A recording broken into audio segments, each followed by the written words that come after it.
Greetings, friends. Today's talk is on the Sankhitta Sutta, and I'll read from an article that's linked in the chat box.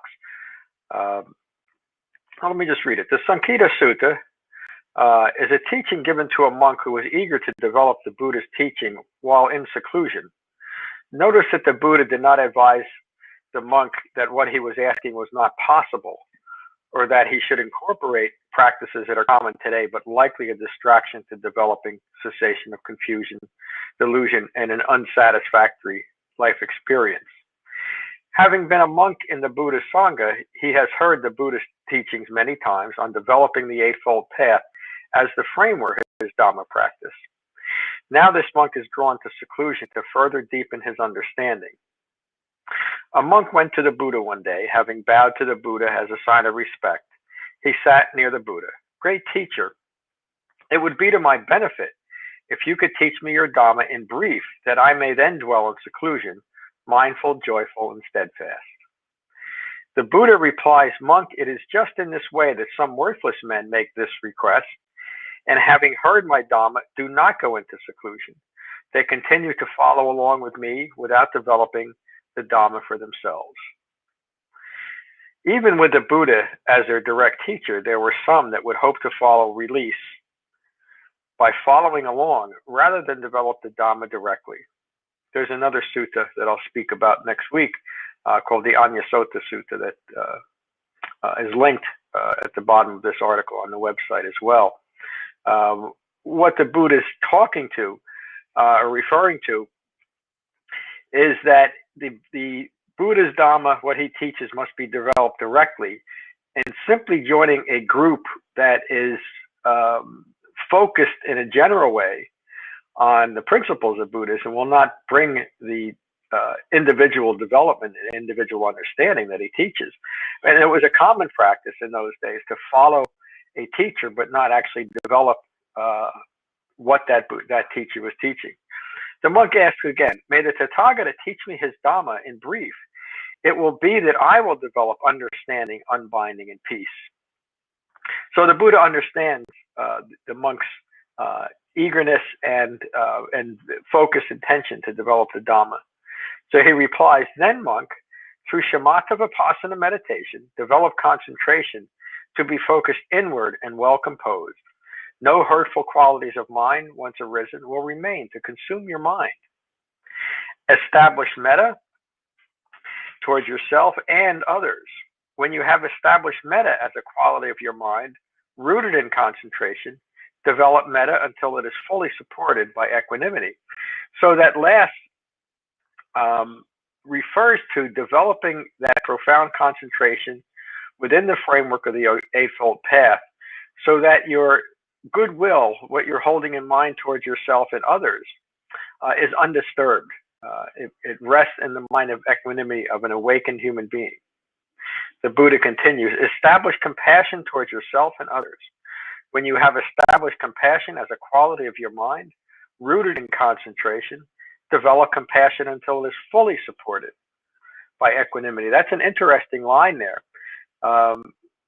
Much of modern Buddhism is taught as a practice of compassion, but without the developing wisdom that comes from integrating the Eightfold Path. And so even back then, even 2,600 years ago, this was a common practice of sidestepping actual individual development and just creating a Dhamma based on your outward expression of compassion. And the Buddhist telling this young monk that compassion is useful, but ultimately it's compassion that is expressed from a mind of equanimity, a mind that is resting in wisdom of full understanding of Four Noble Truths.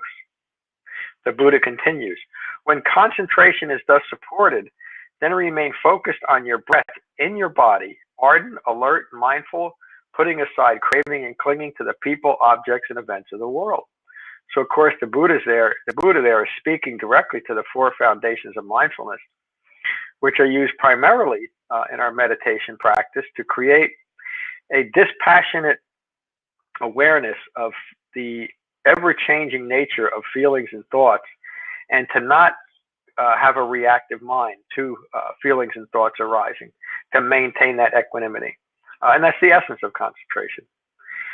When concentration is thus supported, then remain focused on your feelings as they arise, ardent, alert, mindful, putting aside craving and clinging to the people, objects, and events of this world. Again, referring to the 4 foundations of mindfulness.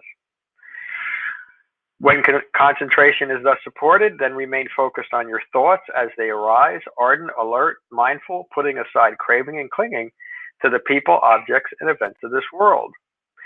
When your concentration is thus developed by you, your mind resting in unending equanimity, wherever you go, whatever you encounter, you will remain comfortable and at peace.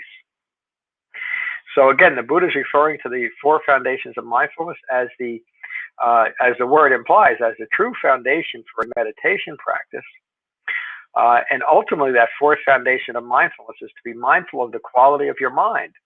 And if your present quality of your mind is agitated in any way, you will then understand that it's because of reactions to thoughts and feelings. And to simply recognize that quality of mind, be at peace with your mind and continue with your practice. And as practice deepens, and as your concentration deepens, you'll be able to support all the other factors of the Eightfold Path. So the monk, having received the Buddha's words with patient determination, took his leave to seclusion. In short order, he developed unbinding from all confused and deluded views. Unbinding is how the Buddha described an awakened human being, having become unbound from clinging to self-referential views. His mind cleared, and he realized the goal had been achieved. He then knew that the disciplined life has been lived, the task is now complete, there is no further attachment for him in the phenomenal world. He has now freed himself from the world. This is what is meant by no longer giving birth to a confused, deluded self, but what he has given birth to is a life now that is rooted moment by moment in a awakened, well-concentrated, and peaceful mind.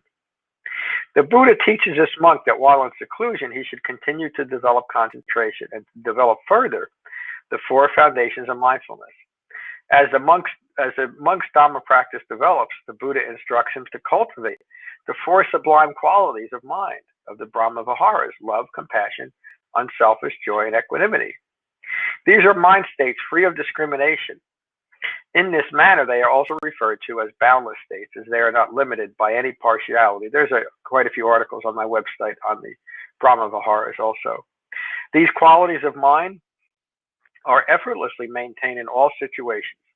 They are the results of a wholehearted Dhamma practice that has a recognition of views arisen from a lack of understanding and has achieved a profound measure of non-reaction or equanimity. So this teaching to this monk gets right to the heart of the matter. Now, it's also important to remember that this monk has been a part of the Buddhist Sangha.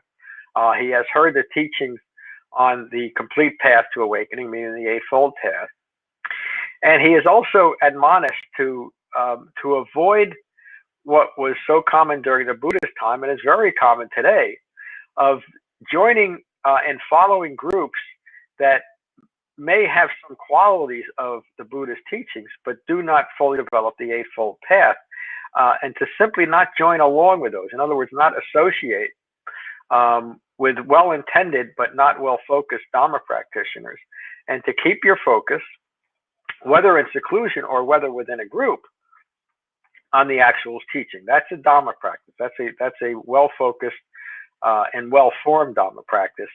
It's difficult today for a few reasons to avoid associating with well-meaning groups but not well-focused. And it's impossible to be a part of or associate with anything or any group and expect that group not to have an effect on our own Dhamma practice. And so this is much more important than, say, joining a local reading circle or maybe a bowling league. That's not so important, although we should look at those associations. But our associations within what we are recognizing as our Dhamma practice, it's so important to keep that well-focused, keep it pure, keep it focused on what the Buddha taught, if we hope to develop what the Buddha taught. And that's really what the Buddha is teaching this young monk here. So I hope you found some benefit from this talk. Next week's talk will be on the Sankhitta Sutta, and I hope you can join me then. Peace.